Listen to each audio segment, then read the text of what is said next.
নমস্কার, শুরু করছি প্যারালাল ঝলক। মোহনবাগান ইস্টবেঙ্গল মহামেডান তো আছেই, সঙ্গে ভারতীয় ও আন্তর্জাতিক ফুটবলের সমস্ত খবর নিয়ে দেখে নেব আমাদের বিশেষ সেগমেন্ট খেল সকার। আজ আমরা খবর শুরু করছি গতকালের একটি খবর দিয়ে। আনোয়ারের খবরে বলা হয়েছিল তাকে নির্বাসন দেওয়ার জন্য ফেডারেশনের উপর কোনো পক্ষের চাপ আছে। এটা নিয়েই বিভ্রান্তি। আসলে কোনো পক্ষের বা কোনো ক্লাবের চাপ নয়, পরিস্থিতির চাপ। আনোয়ার যে ভুল করেছেন তাতে তার কোনো নির্বাসন না হলে পরবর্তীকালে অন্য কোনো ফুটবলার একই ভুল করলে তাকেও নির্বাসনে পাঠাতে সমস্যা হতে পারে, এটাই ভাবাচ্ছে ফেডারেশনকে। তাই নির্বাসন দিতে না চাইলেও এই পরিস্থিতির জন্যই দ্বিধায়। আমাদের বক্তব্য ছিল এটাই। সোশ্যাল মিডিয়ায় শুধু এই ছবি নয়, লিখেওছেন ম্যাকলরেন, এর চেয়ে ভালো অনুভূতি আর হয় না। হ্যাঁ, এদিনই প্রথম বল পায়ে অনুশীলন শুরু করলেন মোহনবাগানের জেমি ম্যাকলরেন। অ্যালবার্তো রড্রিগেজেরও চোট, তবে দুজনেই দলের সঙ্গে বল পায়ে অনুশীলন করলেন, কিন্তু সিচুয়েশন প্র্যাকটিস বা ম্যাচ অনুশীলনে ছিলেন না। প্রথম ম্যাচের আগে তাদের ফিট করে তোলার আপ্রাণ চেষ্টা হচ্ছে। হাতে আর কটা দিন, এর মধ্যে ফিট হয়ে উঠতে পারবেন ম্যাকলরেন ও অ্যালবার্তো? তারা কি মুম্বাই সিটির বিরুদ্ধে প্রথম ম্যাচে মাঠে নামতে পারবেন? এ নিয়ে মোহন জনতার কৌতূহল তুঙ্গে। যা খবর তাতে হয়তো প্রথম একাদশেই থাকবেন অ্যালবার্তো রড্রিগেজ। ম্যাকলরেনের প্রথম দলে থাকার সম্ভাবনা নেই, তবে তিনি বেঞ্চে থাকবেন, পরের দিকে কিছুক্ষণের জন্য হয়তো মাঠে নামবেন। শুরুর মুখে আইএসএল, কলকাতার তিন প্রধান নামছে দেশের সেরা লিগে। তিন প্রধানের কার সম্ভাবনা কতটা জানালেন প্রাক্তন ফুটবলার অ্যালভিটো ডিকুনহা। দেখো, মোহামেডানসের যে মেইন টিম আছে ওরা তো আইএসএল এর আগে আমি জানি না ওরা কোনো মেজর টুর্নামেন্টে কোনো সুযোগ পেয়েছে কিনা।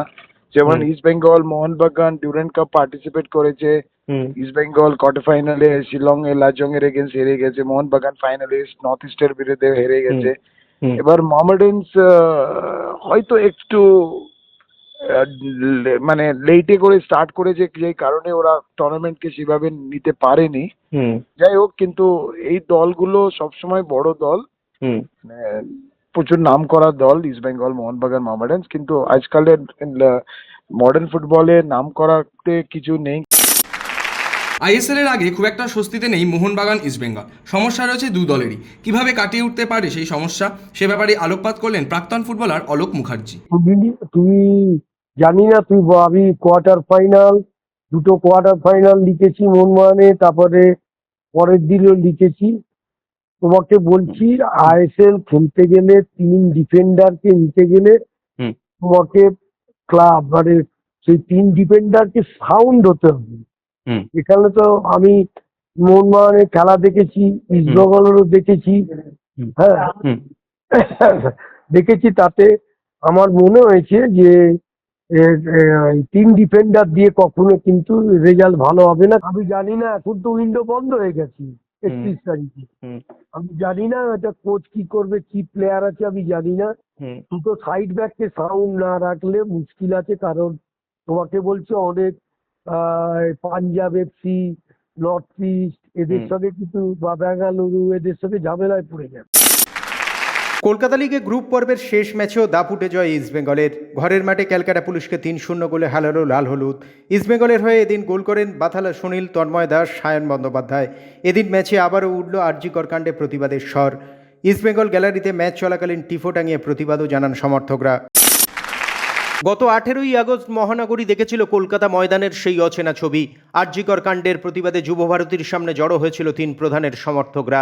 জাস্টিসের দাবিতে স্লোগান মুখর স্বরে গর্জে উঠেছিল ওরা। আবারও ক্ষোভ বাড়ছে।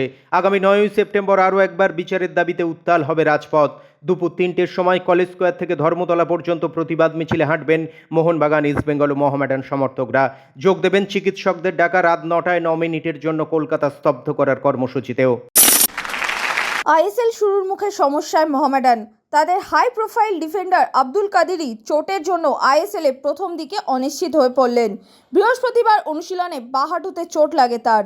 শুক্রবার অনুশীলনেও আসেননি তিনি।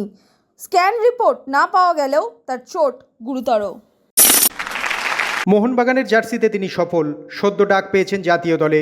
আপাতত চলতি ইন্টারকন্টিনেন্টাল কাপের জন্য 25 জনের ব্লু টাইগার স্কোয়াডে রয়েছেন 23 বছর বয়সী এই ফরওয়ার্ড কিয়ান নাসেরি। নতুন পরিবেশ, নতুন কোচ, সব মিলিয়ে নিজের অনুভূতি জানাতে গিয়ে কিয়ান বলেন, সত্যি বলতে এখানে এসে আমি খুশি। এটা আমার প্রথম ক্যাম্প। আমার নাম আসার পর আমি খুবই উত্তেজিত ছিলাম। যদি কোচ মনে করেন যে আমাকে খেলানো উচিত, আমি তা নিতে প্রস্তুত থাকব, কিন্তু না হলেও আমি দেশের সেরা 25 জন খেলোয়াড়ের সঙ্গে প্রশিক্ষণ উপভোগ করতে চাই। আমি যদি কঠোর পরিশ্রম করি তবে সামনে আরও সুযোগ থাকবে। মেসির অবসর নিয়ে জোর জল্পনা। 2026 বিশ্বকাপ বাছাইয়ের ম্যাচে চিলিকে 3-0 গোলে হারালো আর্জেন্টিনা। সেই ম্যাচেই মেসির জার্সি গায়ে মাঠে নামতে দেখা গেল পাওলো দিবালাকে, যা নিয়ে শুরু হয়েছে গুঞ্জন। তবে কি আন্তর্জাতিক ফুটবলে মেসি যুগের অবসান ঘটতে চলেছে? চোটের জন্য প্রাক বিশ্বকাপ স্কোয়াডে নেই আর্জেন্টাইন তারকা লিওনেল মেসি।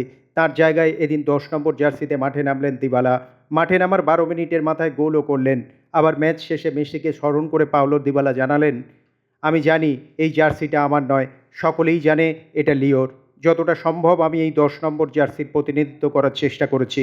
কেউ কেউ আমাকে বলেছে আমার এটা পরা উচিত, তবে আমি এটা নিয়ে যথেষ্ট সন্দিহান ছিলাম, কিন্তু দায়িত্ব পালন করতে পেরে ভালো লাগছে।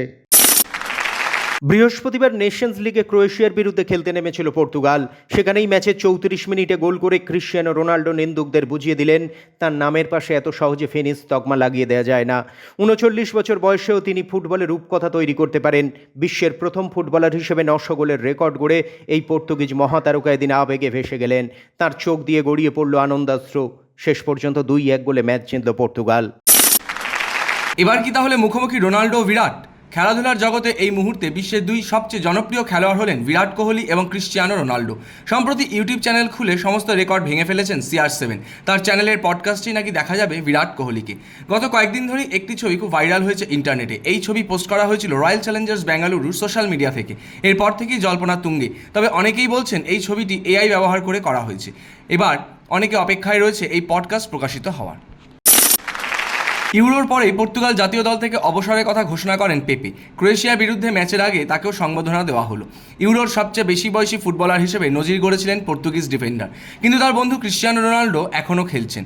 বলা বাহুল্য, 16 বছর পর প্রথমবার তাকে ছাড়াই নামবেন ক্রিশ্চিয়ানো রোনাল্ডো। ম্যানচেস্টার ইউনাইটেডের কোচের পদে তার নাম নিয়েই তৈরি হয়েছে জল্পনা। শোনা যাচ্ছে বর্তমান কোচ এরিক টেন হ্যাগকে সরানো হলে রেড ডেভিলদের প্রথম পছন্দ হিসেবে উঠে আসতে পারে জিনেদিন জিদানের নাম। সম্প্রতি স্পেনের ক্লাব রিয়াল বেটিসের অনুশীলনে জিদানকে হাজির থাকতে দেখে সেই জল্পনাই যেন উস্কে দিল। তবে কি ম্যানেজার পদে প্রত্যাবর্তনের আগে মহড়া শুরু করলেন ফরাসি কিংবদন্তি? যদিও জানা যাচ্ছে বেটিসেই খেলেন জিদানের ছেলে এলিয়াজ। এদিন ছেলের অনুশীলন দেখতেই সম্ভবত মাঠে গিয়েছিলেন জিদান। ক্রিকেট দুনিয়ার কি খবর? ঘরোয়া থেকে আন্তর্জাতিক 22 গজের সমস্ত খবর নিয়ে দেখে নেব আমাদের বিশেষ সেগমেন্ট লে ছক্কা।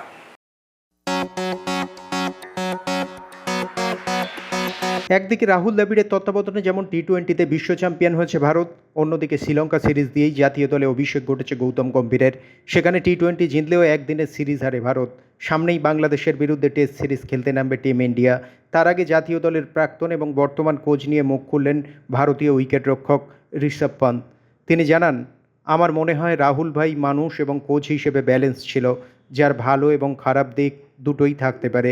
গৌতী ভাই অনেক বেশি আগ্রাসী, তার কাছে জয়ই আসল, তবে তার মধ্যেও ভারসাম্য রাখতে হবে এবং উন্নতি করতে হবে। আন্তর্জাতিক ক্রিকেটে এটাই হওয়া কাম্য। অপেক্ষাটা ছিল সরকারিভাবে ঘোষণা। রাজস্থান রয়্যালসের প্রধান কোচ হলেন রাহুল দ্রাবিড়। টি20 বিশ্বকাপ জয়ের পরই ভারতীয় দলের কোচের পদ থেকে সরে গিয়েছিলেন রাহুল দ্রাবিড়। মাঝে কয়েকদিন বিরতি। এবার রাজস্থানের ডাগ আউটেই বসতে চলেছেন বিশ্বকাপ জয়ী কোচ। এবারে মেগা নিলামেও রাহুল দ্রাবিড়কে দেখা যাবে নিলামের টেবিলে। শোনা যাচ্ছে ইতিমধ্যে নাকি কাজও শুরু করে দিয়েছেন রাহুল দ্রাবিড়। তার হাত ধরে রাজস্থান রয়্যালস সাফল্যের রাস্তায় ফেরে কিনা সেটাই দেখার। দলীপ ট্রফি থেকে কি ভারত পেয়ে গেল ক্রিকেটের নতুন নক্ষত্রকে? অনেকেই মনে করছেন ভারতীয় দলের মিডিল অর্ডারে সুযোগ পাওয়ার দৌড়ে এবার এগিয়ে থাকতে পারেন মুশির খান। ক্রিকেটার সরফরাজ খানের ভাই তিনি। দলীপ ট্রফিতে ভারতীয় এ দলের হয়ে খেলতে নেমে তিনি 227 বলে 105 রানের অপরাজিত ইনিংস খেলেন। তার এই ইনিংসের সময় ক্রিজে ছিলেন দাদা সরফরাজ খান। ম্যাচের পর মুশির খান জানিয়েছেন, আমার ভাই এবং আমার একই গেম স্টাইল। ও যা করেছে আমি সেটাই করার চেষ্টা করেছিলাম। খেলার মাঝে ও আমাকে আমার টেকনিক নিয়ে বলেছিল। ও বলেছিল যদি আমি এগিয়ে গিয়ে খেলতে পারি তাহলে সেটাই করতে। IPL-এ নিলামের আগে চিন্তায় থাকতেন অনুজ রাওয়াত। বিরাট কোহলির থেকেই পেয়েছিলেন চাপমুক্ত থাকার পরামর্শ। বিরাট তাকে বার্তা দিয়েছিলেন পরিস্থিতি যাই হোক না কেন নিজের অনুশীলন চালিয়ে যাওয়ার এবং খেলায় ফোকাস রাখার। সুস্থ রয়েছেন বিনোদ কাম্বলি। কয়েকদিন আগেই একটি ভিডিওতে দেখা গেছিল হাঁটতে পারছিলেন না তিনি, তাই নিয়ে উদ্বেগ তৈরি হয়েছিল। তবে এবার একটি ভিডিওয় তারকা ক্রিকেটার নিজেই জানান যে তিনি সুস্থ আছেন। ভিডিওতে তাকে তার স্কুল জীবনের বন্ধু রিকি এবং প্রথম সারির আম্পায়ার মার্কোসের সঙ্গে দেখা গেছে। ফুটবল ক্রিকেট ছাড়াও অন্যান্য খেলার সমস্ত খবর নিয়ে এবার চোখ রাখবো আমাদের বিশেষ সেগমেন্ট উইং প্লেতে। প্যারালিম্পিক্সে ষষ্ঠ সোনা জয় ভারতের। হাই জাম্পে 2.08 মিটার লাফিয়ে দেশকে সোনা এনে দিলেন প্রবীণ কুমার। টোকিও প্যারালিম্পিক্সে রূপও পেয়েছিলেন প্রবীণ। এবার তিনি সফল হলেন পদকের রং বদলাতে। প্যারিস প্যারালিম্পিক্সে ইতিহাস করলেন আরও এক ভারতীয় প্রতিযোগী কপিল পারমার। প্যারাজুডোতে ভারতকে প্রথম পদক এনে দিলেন তিনি। গত বৃহস্পতিবার প্যারিসে ব্রোঞ্জ পদকের লক্ষ্যে ব্রাজিলের এলিয়েলটন ডি অলিভেইরাকে 10-0 হারান। J1 60 কিলো বিভাগে প্রথম ভারতীয় হিসেবে ব্রোঞ্জ পেলেন কপিল। আগামী 8ই সেপ্টেম্বর শেষ হচ্ছে প্যারিস প্যারালিম্পিক্স। এবারের প্যারালিম্পিক্সে ভারতীয় প্রতিযোগীরা ইতিমধ্যেই ভেঙে দিয়েছেন টোকিওর রেকর্ড। এখনও পর্যন্ত 26টি পদক এসেছে ভারতের ঝুলিতে, তার মধ্যে 6টি সোনা। প্যারালিম্পিক্সের উদ্বোধনে ভারতের পতাকাবাহী ছিলেন সুমিদান টিল ও ভাগ্যশ্রী যাদব, আর সমাপ্তি অনুষ্ঠানে ভারতের পতাকা বহন করবেন হরবিন্দর সিং এবং প্রীতি পাল। ডায়মন্ড লিগের ফাইনালে জায়গা পাকা করে ফেললেন নীরাজ চোপড়া। জুরিক ডায়মন্ড লিগের পর তিনি 14 পয়েন্ট নিয়ে চতুর্থ স্থানে আছেন।